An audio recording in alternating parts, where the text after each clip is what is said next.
एक मित्र ने प्रश्न पूछा कि मन को कैसे रोकें, कैसे ध्यान में इसको टिकाएं। सबसे पहले हमें यह सोचना होगा कि मन एक ऊर्जा है। मन कोई ऐसी बात नहीं है कि जैसे शरीर का कोई अंग हो, उसको निकाल दिया और उसकी जगह दूसरे को लगा दिया। कोई स्थिरता वाली बात नहीं है। मन तो एक ऊर्जा है और लगातार ये इस ऊर्जा का बहते रहना ही किसी भी प्राणी के जीवित रहने की निशानी है। मन की यह ऊर्जा इस बात का द्योतक है कि मनुष्य के अंदर या किसी प्राणी के अंदर प्राण है, किसी प्राणी के अंदर ऊष्मा है, किसी प्राणी के अंदर ऊर्जा है और यह ऊर्जा निरंतर बह रही होती है। प्रश्न यह नहीं है कि मन को रोक लेना है। प्रश्न यह है, इससे बड़ा प्रश्न यह है कि मन को 3 अवस्थाओं से हमको गुजारना होता है। 3 अवस्थाओं में हम इसको देखते हैं।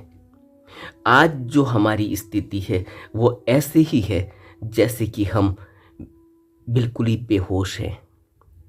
हमें लग रहा है हम कॉन्शियस हैं, लेकिन हम अनकॉन्शियस हैं और हम सबकॉन्शियस हैं, क्योंकि कभी होश आता है सबकॉन्शियस। नींद में भी हैं और सपने भी चल रहे हैं, सपने भी देख रहे हैं, सबकॉन्शियस।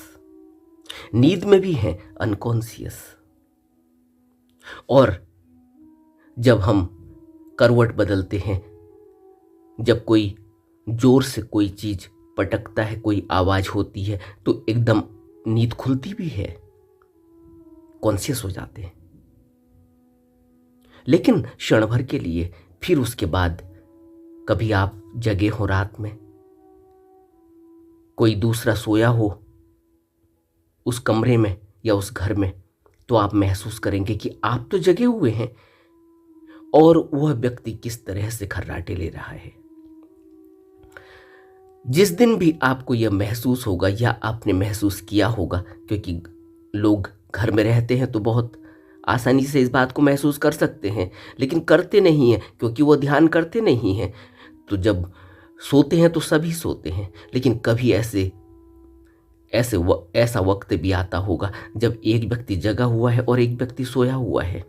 तब महसूस होता है कि जो व्यक्ति सोया हुआ है उसकी सांसें कैसी चल रही हैं, उसके खर्राटे कैसे चल रहे हैं, कैसी उबड़ खाबड़ सांस उसकी है, किस तरह से वो ऐसे लगता है जैसे कोई बुलडोजर चला रहा है किसी उबड़ खाबड़ जमीन में। कभी महसूस किया आपने? अगर नहीं किया तो अब महसूस करना और फिर अपने से प्रश्न पूछना कि एक व्यक्ति जब सोया हुआ है तो उसकी सांसों में इतना उबड़ खाबड़, इतना उठापटक, उसकी जिंदगी में, उसके सोने में, उसके सांसों में, उसके जीवन में इतनी हपड़ तपड़, इतनी भाग दौड़ और इस तरह से उसकी सांसें चल रही होती हैं कि आपको कभी कभी डर लगने लग जाएगा। कभी जोर से सांस लेगा और एक बड़ी सी आवाज होगी, ऐसा लगेगा कि दिल पर कोई धक्का लग रहा है। फिर सांस छोड़ेगा, फिर सांस एकदम बंद हो जाएगी, फिर सांस लेगा और ऐसे ऐसे उसकी पूरी प्रक्रिया चल रही है जैसे कि उसका मन कितनी तेजी से दौड़ रहा है। और हकीकत यही है, जो भी व्यक्ति का मन दिन भर चलते ही रहता है, कभी रुकता नहीं, उस व्यक्ति को आप कितनी मर्जी बातचीत करवा लो, वो कभी आप थक जाएंगे उसकी सुन के, लेकिन वह नहीं थकेगा। और 5 मिनट उसको ध्यान करने के लिए बोलो,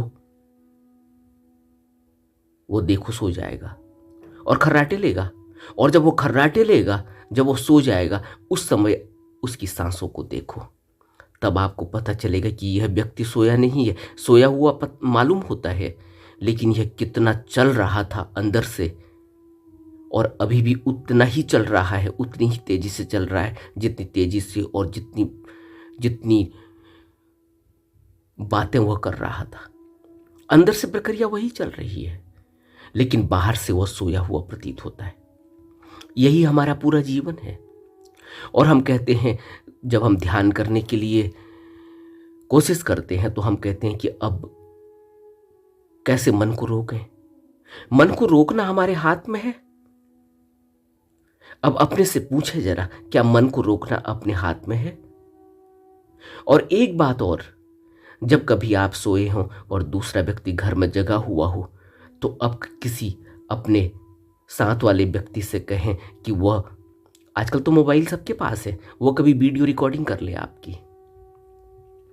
तो आपके खर्राटे, आपकी सांस किस तरह से चल रही है इसका पता चलेगा। इससे यह भी पता चलेगा कि आप कितना चल रहे हैं सोए हुए में भी, यानी आपका मन किस तरह से भाग रहा है। आपकी सांसों में कोई रिदम नहीं है। इससे यह पता चलता है कि हमारे जीवन में कोई रिदम नहीं। हमारी एक टांग कहीं और पड़ती है, हमारी दूसरी टांग कहीं और पड़ती है। और अगर रिदम को देखना है तो बुद्ध के जीवन को हमें देखना होगा। बुद्ध जब चलते थे तो कैसे चलते थे? कैसे पता चलेगा आपके बुद्ध कैसे चलते थे? नहीं पता चलेगा। लेकिन बुद्ध के वचनों से हमें बहुत सारा अपने बारे में पता चलेगा कि हमारा जीवन कैसा है, और बुद्ध के साधारण से लगने वाले वचन कितने मुश्किल प्रतीत होते हैं अपने जीवन में उतारने में। तो सबसे पहला काम जो हमें करना है, मन को रोकने के लिए जो हम बात कर रहे हैं, ध्यान की जो हम बात कर रहे हैं, सबसे पहले हमने काम करना है कि हम अपने मन को रोके नहीं, बल्कि इस मन को समझें। पहला काम है मन को समझना। मन को समझने के लिए हम क्या करेंगे? मन को समझने के लिए हम अपने ऊपर निगरानी करेंगे। हम कितना बोलते हैं, हम कितना खाते हैं, हम कितना सोते हैं, हमारे जीवन में कितनी हलचल है, हम किस तरह से चलते हैं, हम किस तरह से बात व्यवहार करते हैं, हम किस तरह से सोचते हैं, और लोगों के साथ हमारे संबंध में हमारा मन किस तरह से काम कर रहा है। इस तरह से पूरी एक लिस्ट बना लेनी चाहिए, और अपने पूरे कार्यकलाप को, अपने पूरी रोजमर्रा की जिंदगी में हमारा किस तरह से पूरा शेड्यूल है, मन किस तरह से एक्टिविटीज कर रहा है, इसको पहले समझें। कैसे समझेंगे? एक उदाहरण से मैं आपको बताता हूं। आपको चाय पीनी है, तो सबसे पहले देखें कि यह चाय आपने पीनी है, यह बात कहां से आई। एक पॉसिबिलिटी यह है कि यह आपकी चाय का वक्त है रोज का। एक पॉसिबिलिटी यह है कि अगर आप घर से बाहर है, आपने चाय की दुकान देखी, किसी आदमी को चाय पीते हुए देखा, आपको लगा कि चाय पीनी है।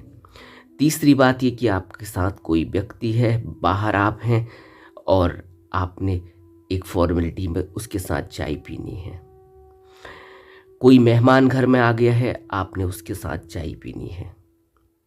इस तरह से अपनी पूरे किस तरह से ये मन एक्टिविटीज कर रहा है एक पर्टिकुलर एक्शन के लिए, एक पर्टिकुलर एक्टिविटीज के लिए, उसको महसूस करने की कोशिश करें।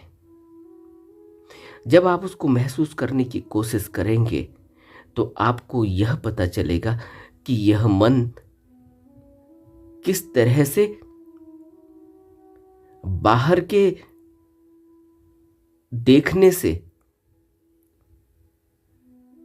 इसके अंदर एक्शन करने का विचार पैदा होता है, यह एक्शन करता है देखने से। दूसरी बात आपको यह पता चलेगा कि आदत से यह मन किस तरह से पूरा ट्यून्ड है और उस वह समय होते ही यह किस तरह से आपको डायरेक्शन दे रहा है कि अब मेरा यह टाइम हो गया चाय का, मुझे चाय दो। तीसरा यह कि यह किस तरह से फॉर्मेलिटी करता है दूसरे व्यक्तियों के साथ। चौथा यह कि जब कोई मेहमान आ गया या कोई और दूसरा व्यक्ति आ गया तो यह किस तरह से टिल्ट हो रहा है, यह अकॉर्डिंगली टिल्ट हो रहा है। दूसरा व्यक्ति जैसा चाहता है वैसा हो जाता है और कई बार दूसरा जैसा चाहता है वैसा नहीं होता है, रिजिड हो जाता है। तो इसको समझने की कोशिश करें कि यह किस तरह से एक्ट कर रहा है, किस तरह से यह आपको लुभा रहा है, किस तरह से यह आपको उस एक्टिविटीज़ में फंसा रहा है और किस तरह से यह आपकी आदत के अनुसार कार्य कर रहा है और किस तरह से यह कभी भी ऐसा होता है क्या, इसको भी महसूस करें कि क्या कभी ऐसा होता है कि जब यह प्रॉम्प्ट एक्शन लेता है, जब यह स्पॉन्टेनिटी में एक्शन लेता है, जब यह तुरंत कार्रवाई करता है बिना सोचे समझे, बिना पूर्व निर्धारण के और बिना पूर्व निश्चित कार्यक्रमों के, इस पर भी विचार करें। इससे यह पता चलेगा आपको कि आपके मन की टेंडेंसी क्या है। यह तो पहली बात हुई कि मन को समझें। दूसरी बात यह हुई कि जब हम ध्यान करने बैठते हैं और मन को रोकने के बारे में सोच रहे हैं तो हमें यह सोचना होगा कि मन एक ऊर्जा है, इसको रोकने के बजाय पहले इसको पॉजिटिव बनाना जरूरी है। एक ही ऊर्जा है, इसको नकारात्मक तरीके से इस्तेमाल किया जाए या इसको सकारात्मक तरीके से इस्तेमाल किया जाए। सकारात्मक सोच से इस्तेमाल करेंगे तो परिणाम सकारात्मक होंगे और नकारात्मक तरह से इस्तेमाल किया जाए तो परिणाम नकारात्मक होंगे। परिणाम तो आने निश्चित हैं, इसका यूज होना निश्चित है, लेकिन किस तरह से इसका इस्तेमाल किया जा रहा है वह बहुत महत्वपूर्ण है। तो मन को सकारात्मक और नकारात्मक बनाने के लिए या इसकी टेंडेंसीज, इसकी सकारात्मक और नकारात्मक प्रवृत्ति को देखने के लिए हमें इस पर निगरानी रखनी होगी। ध्यान के माध्यम से यह निगरानी भी रखी जा सकती है कि हम इसके पॉजिटिव और नेगेटिव एटीट्यूड को समझें, और यह हम कर सकते हैं। यह मन पॉजिटिव है और पॉजिटिव ही सोच रहा है किसी भी एक्शन के बारे में, किसी भी प्लान के बारे में, किसी भी दृश्य के बारे में और किसी भी इवेंट के बारे में।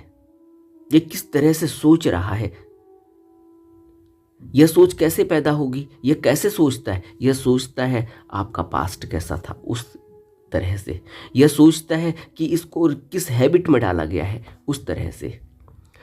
तो इसकी पॉजिटिव और नेगेटिव टेंडेंसीज को समझें। यह मैंने आपको दूसरी बात बताई। जब आप पॉजिटिव टेंडेंसीज को समझेंगे तो आपका कोई भी कृत्य नकारात्मक नहीं होगा, क्योंकि ऊर्जा तो खर्च दोनों तरह से होनी है, पॉजिटिव से भी नेगेटिव से भी। लेकिन जो रिजल्ट आएंगे, पॉजिटिव और पॉजिटिव करेगा और ऊर्जा देगा, और नेगेटिव करेगा और ऊर्जा को क्षीण कर देगा। और पॉजिटिव से बहुत ज़्यादा सकारात्मक रिजल्ट आएंगे, नेगेटिव से नकारात्मक रिजल्ट आएंगे। करने की प्रवृत्ति, क्योंकि जो काम एक बार किया जाता है उसको बार बार करने की संभावना बढ़ती है। अगर वो पॉजिटिव तरीके से किया गया है तो पॉजिटिव करने की संभावना बढ़ेगी, और अगर वो नकारात्मक तरीके से किया गया है तो नकारात्मक करने की संभावना बढ़ेगी। माना आपको गुस्सा करने की आदत है और गुस्सा करने के परिणाम हमेशा ही नकारात्मक आपने महसूस किए हैं। आपको लगता ज़रूर होगा कि गुस्सा करने से नकारात्मक नहीं होता, क्योंकि मैंने उस आदमी को डाँटा तभी उसने काम किया, नहीं तो वो नहीं करेगा। आपको ऐसा लगता है कि आपने गुस्से में उसको डाँटा तब उसने काम किया, लेकिन उसका डाँटना और काम करना तो ठीक है, आपको ये पॉजिटिव लग रहा है, लेकिन इसका शरीर पर क्या प्रभाव पड़ा यह आपने नहीं देखा। शरीर पर नकारात्मक प्रभाव पड़ेगा, सकारात्मक नहीं पड़ेगा गुस्से से, क्योंकि गुस्से से आपकी हार्ट बीट बढ़ेगी, गुस्से से आपका ब्लड फ्लो बढ़ेगा, गुस्से से आपके लीवर और आपके खाना पचाने की क्षमता में फ़र्क पड़ेगा, और गुस्से से आपका ब्रेन एक्टिव होगा जिसके लिए उसको एनर्जी चाहिए, आपका ग्लूकोज बढ़ेगा। पूरे बॉडी का मैकेनिज्म बदल गया आपके गुस्सा करने से। लेकिन आपको लगता है कि आपने वो काम करवा लिया, वह काम उतना ज़रूरी था। तो अगर वह उतना ज़रूरी था तो यह सोचना होगा कि मैंने वह काम तो करवा लिया, लेकिन अपनी सेहत के कॉस्ट पर। पूरे बॉडी का मैकेनिज्म हिल गया। इस एंगल से, पॉजिटिव और नेगेटिव के एंगल से हमें देखना होगा मन को। तीसरी बात है कि मन को जब हम ध्यान करने में लगाएं या उसको रोकने में लगाएं, हमें यह सोचना होगा कि मन रुकता नहीं है कभी भी। मन की रुकने की अवस्था तो बहुत बात की है। उससे पहले उसको जो बुद्ध ने तकनीक बताई या बुद्ध पुरुषों ने जो बताया, उस पर विचार करने की आवश्यकता है। सील के नियमों को मन में उतारना होगा। और आर्य अष्टांगिक मार्ग में जो कुछ चीजें बताई गई हैं, सम्यक दृष्टि, सम्यक संकल्प, सम्यक वाक, सम्यक कर्मांत, सम्यक आजीविका, सम्यक व्यायाम, सम्यक समाधि, सम्यक व्यायाम, सम्यक स्मृति और सम्यक समाधि, इस तरह से यह 8 अंग आर्य अष्टांगिक मार्ग के हमने इन पर विचार किया है। यह आर्य अष्टांगिक मार्ग को अपने मन में उतारने की कोशिश करेंगे तो इससे क्या होगा, इससे मन पूरी तरह से समझ में आएगा कि हमारा जीवन का उद्देश्य क्या है। सम्यक कर्मांत से हमें यह पता चलेगा कि हमें कैसे कर्म करने हैं, उस कर्म से हमारे मन की कंडीशनिंग होगी।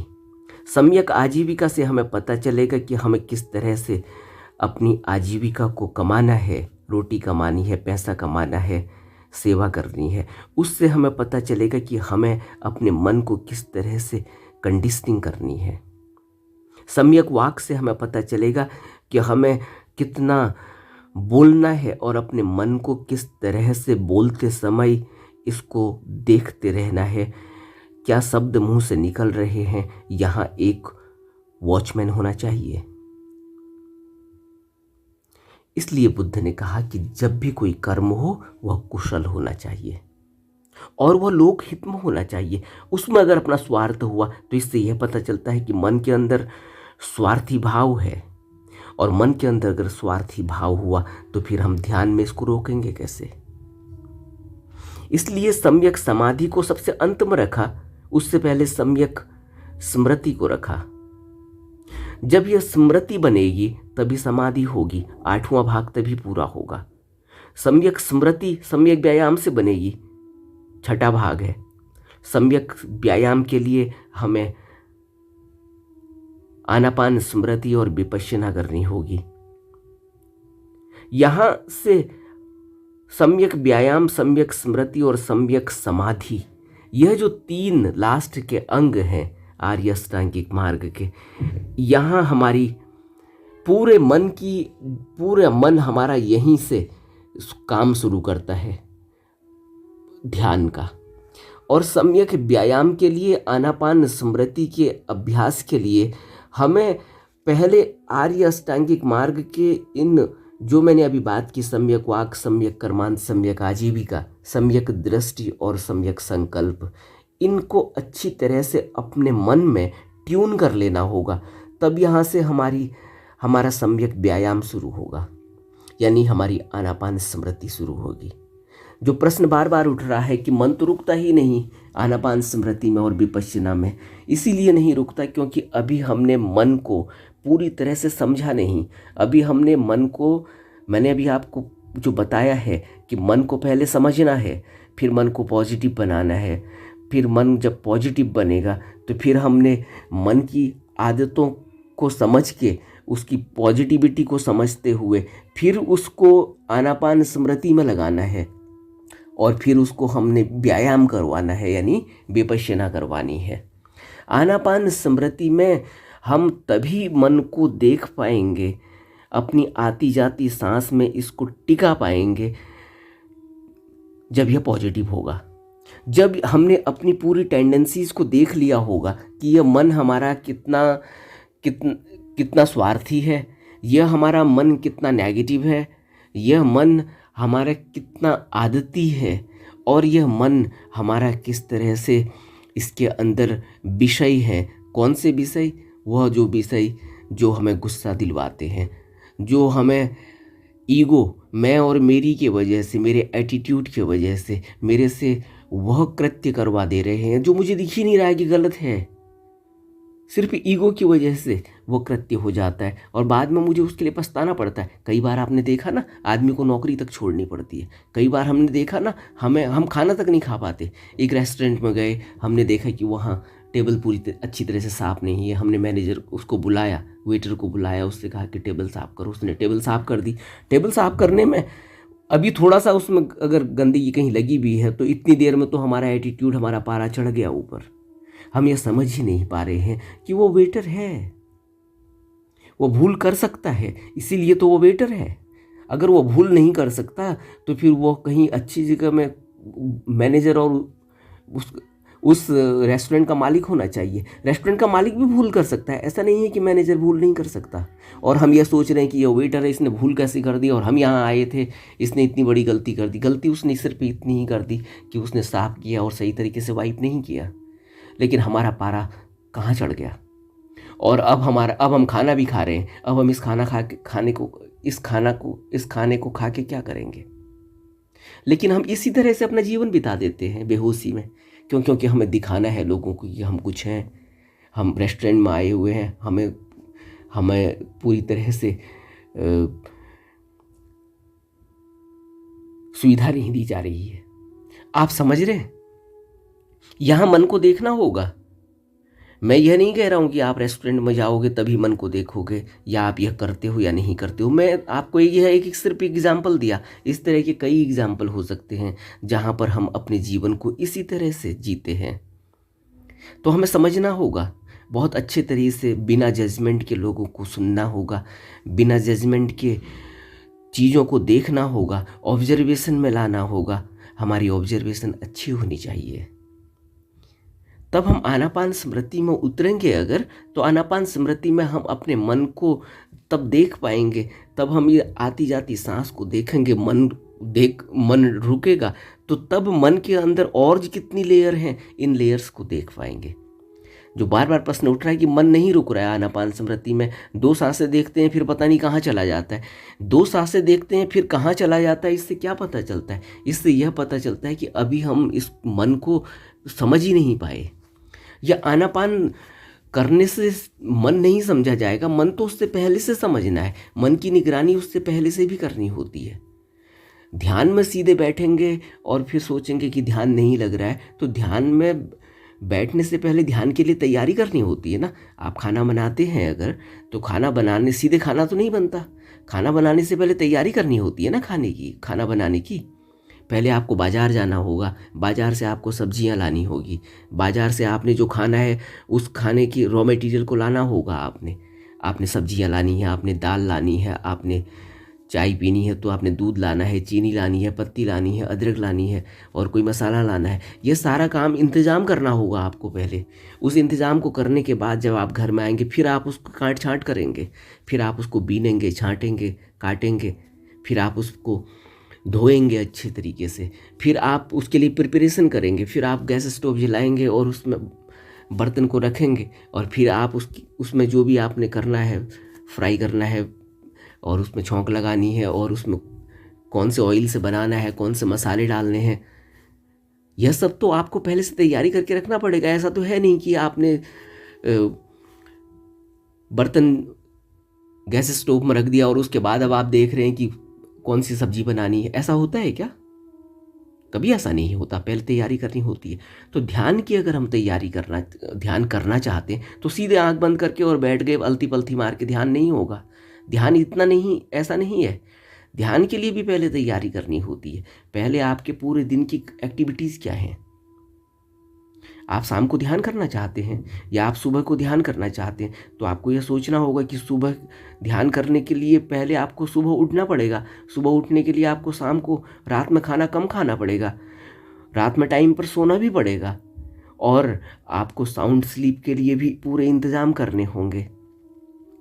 आपने अपने आप को इस तरह से, आपका बेड होना चाहिए, आपके उसमें लाइट किस तरह से है, आपके उस विसिनिटी में, आपके उस एरिया में शोरगुल कितना है, और आपने क्या इंतज़ाम अपनी नींद के लिए किए हुए हैं, क्या इंतज़ाम आपने सुबह उठने के लिए किए हुए हैं। आपने अलार्म लगाया होगा, आपने और कोई इंतज़ाम किया होगा, किसी को बोला होगा कि मुझे उठा देना इतने बजे, फिर आप उठेंगे, फिर आप फिर भी नींद में होंगे। उस नींद को दूर करने के लिए आप क्या इंतज़ाम करेंगे? आप नहाएंगे, नहाने धोने का इंतज़ाम आपने करना है। फिर आप चाय बनाएंगे, चाय का भी इंतज़ाम आपने करना है। तो जब आप फ्रेश होंगे तब आप ध्यान पर बैठेंगे। ऐसा तो नहीं है कि सीधे आए, सीधे उठे और उठ के आंख बंद करी और बैठ गए, अलती पलती मार के, ध्यान नहीं हो रहा जी, नींद आ गई। ऐसा होता है क्या? ठीक इसी तरह से हमें पूरे दिन का शेड्यूल हमारा क्या है, उसमें हमारी एक्टिविटीज़ क्या हैं, हमारे एक्शन क्या हैं, हमारा माइंड हमने किस तरह से उसको समझा बुझा कर उसको रखा हुआ है, उसको रोक कर रखा हुआ है, उसको मना कर रखा हुआ है। अपनी आदतों को हम समझ रहे हैं, अपने मन को हम समझ रहे हैं, अपने एग्रेशन को हम समझ रहे हैं, अपने लाइट मूड को हम समझ रहे हैं, हमने अपने माइंड को कितना पॉजिटिव बनाकर रखना है वो हम समझ रहे हैं। यह पूरा काम पूरे दिन का कृत्य है। ध्यान के लिए शाम को बैठने के लिए या सुबह को बैठने के लिए, तब ध्यान के लिए प्रिपरेशन के बाद ध्यान में बैठना होगा। ऐसी आनापान स्मृति के लिए भी हमें पहले से उसके लिए पूरी तैयारी करनी होगी पूरे दिन। नहीं तो फिर यही शिकायत आने वाली है कि आनापान स्मृति में हमने 2 सांसें देखी और उसके बाद हमें पता नहीं चला कि हम कहाँ चले गए। क्यों? क्योंकि हमारे पूरे दिन का शेड्यूल क्या है, पूरे दिन की हमारी एक्टिविटीज़ क्या है, अपने से पूछना होगा। कोई नहीं बता सकता, कोई इस बात को न बता सकता और न कोई हमारे लिए कर सकता और न कोई हमें इस तरह से समझा सकता। यह हमें ही समझना है, हमें ही करना है और हमें ही अपनी पूरी तैयारी करनी है। हमें ही अपने को बताना और समझाना होगा। हम ही अपने बारे में जानते हैं, दूसरा नहीं जानता। हमारे मन के बारे में हम ही जानते हैं। जब ये पूरी तैयारी हो जाएगी और आनापान स्मृति में आप बैठेंगे, तब आप देखेंगे कि आपका मन अगर पॉजिटिव है तो रुकेगा, ध्यान को देख, आपकी सांसों को देखेगा, सांसों को देखने के साथ साथ रुके रहेगा और रुकने के साथ साथ जैसे ही रुकने लगेगा और सांसें चलती रहेंगी, वैसे ही बॉडी में और क्या क्या एक्टिविटी चल रही है, कहाँ क्या क्या हो रहा है, क्या वेदनाएं उठ रही हैं, क्या वेदनाएं टूट रही हैं, क्या नई वेदनाएं बन रही हैं, मन में किस तरह से थॉट उठ रहे हैं, किस तरह से विचार उठ रहे हैं, अपने आप स्वतः ही सब कुछ होने लगेगा और मन भी शांत होने लगेगा और शांत होने लगेगा। जैसे जैसे आनापान स्मृति में हम सांस को देखते चले जाएंगे, वैसे वैसे हमारा मन फिर दूर की उड़ानें भरना बंद कर देगा, फिर वह दूर की सोचना बंद कर देगा, फिर वह जबरदस्ती के जो भी वो ख्याल बनाता है, जो भी वह सपने देखता है खुली आंख से, वह सब देखने बंद कर देगा। फिर वह विचार के साथ साथ यह भी देखने लगेगा कि कौन सी चीज़ उसके विचार के योग्य है और कौन सी चीज़ विचार के योग्य नहीं है। जो चीज़ विचार के योग्य ही नहीं है उस पर वो ध्यान ही नहीं देगा। जो चीज़ बात करने योग्य ही नहीं है उस बात को वो करेगा ही नहीं। कोई उससे पूछता रहे, कोई उसको बोलता रहे, लेकिन उसके लिए वो नगण्य बात है अगर, तो वो फिर न बोलेगा न उस पर विचार करेगा।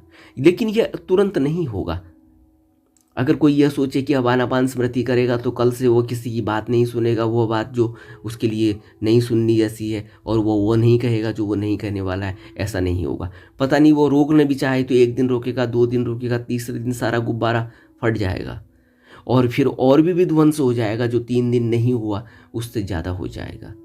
कारण यह कि अभी हम समझे नहीं। तो हमें इस बात का विशेष ध्यान रखना होगा कि आनापान स्मृति से पहले हमें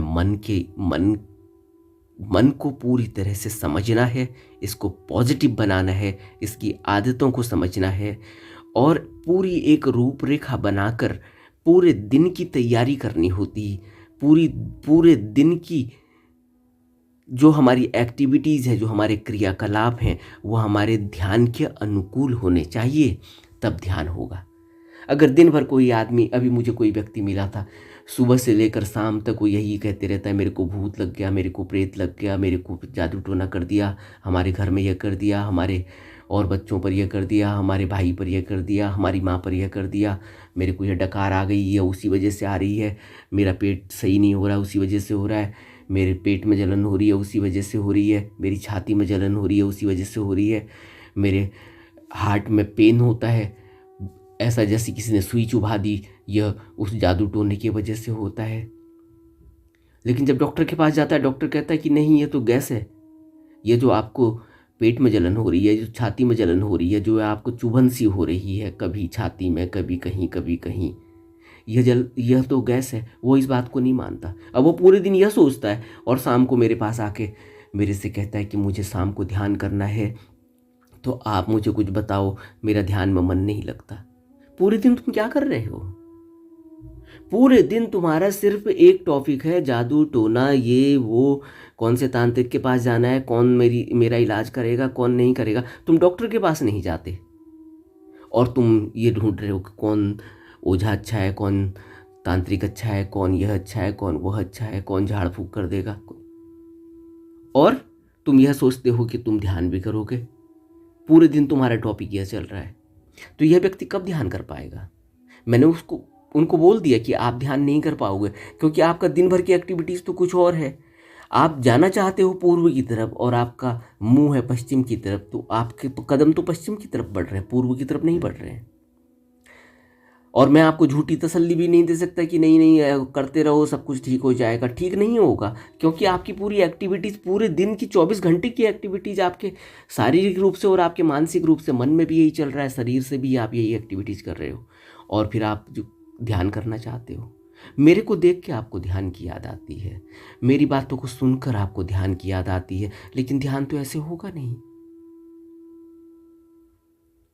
तो हमें अपनी एक्टिविटीज़ पर, अपने मन की पॉजिटिविटी पर, और अपने मन की आदतों पर, और अपने पूरे दिन के क्रियाकलापों पर विशेष ध्यान देना होगा, और तब हम ध्यान में उतर पाएंगे, तब हम ध्यान को कर पाएंगे। और धीरे धीरे ही ध्यान होगा, एकदम से नहीं होने वाला। पूरी जिंदगी लगती है, इसीलिए बुद्ध ने कहा कि अंतिम सांस तक भी अगर कुछ करना शेष हो तो कर लेना चाहिए। तब तक करना है जब तक कुछ भी करने को शेष न रह जाए। नमो बुद्धाय।